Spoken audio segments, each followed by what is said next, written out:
Hello again. I'm Jeffrey K. Mondello, editor of the Boston Catholic Journal.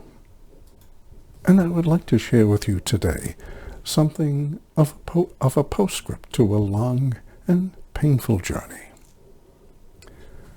Since Francis fell into heresy long ago, I no longer entertain anything that he says with the least bit of interest, simply because it has become not merely stultifying and tiresome, but routinely an affront to reason itself. I know I am no longer listening. And why did it take this long? I am without excuse.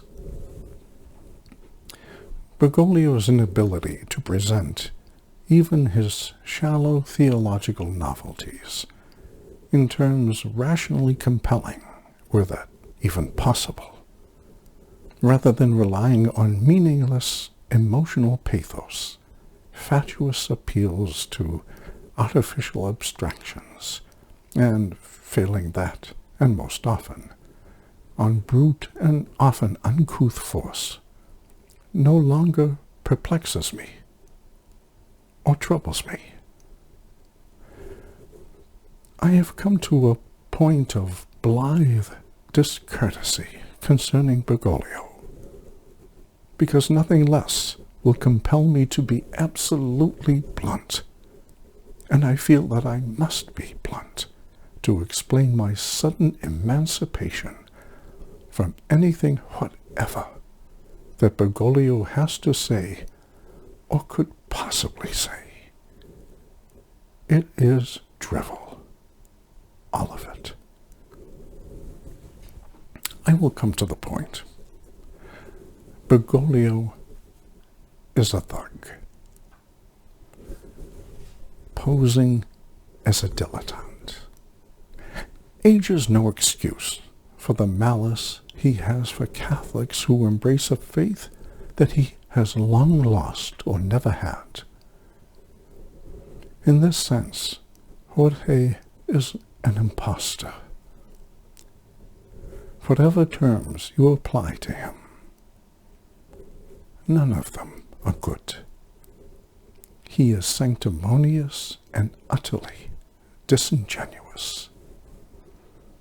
That persona encountered by those unfortunate enough to be subordinate to his presence behind closed doors in Sancta Marta could not be farther from the unctuous personality encountered by the public. This is well known. And because his agenda coincides with that of the secular world, the media slavers and lavishes him with praise. They know he is one of them, but he is not one of us. Francis, in a word, is a monster. And as we all know from the movies, even the greatest monsters die in the end. Whether or not, like many a monster, he perishes in the Inium Aeternum of St. Matthew 18:8 is not, of course, ours to know. And in charity, we must pray against it. But given his contemptuous funeral arrangements, calculated to mock every pope before him, perhaps Jorge's best cognomen would be the mocker of everything good, true, beautiful, and holy. Apart from the pagan gods he acknowledges and prays to, we must add one more, the demigod Momus, the mocker, who, for the past 12 years, has ever been a thorn in the heart of Rome.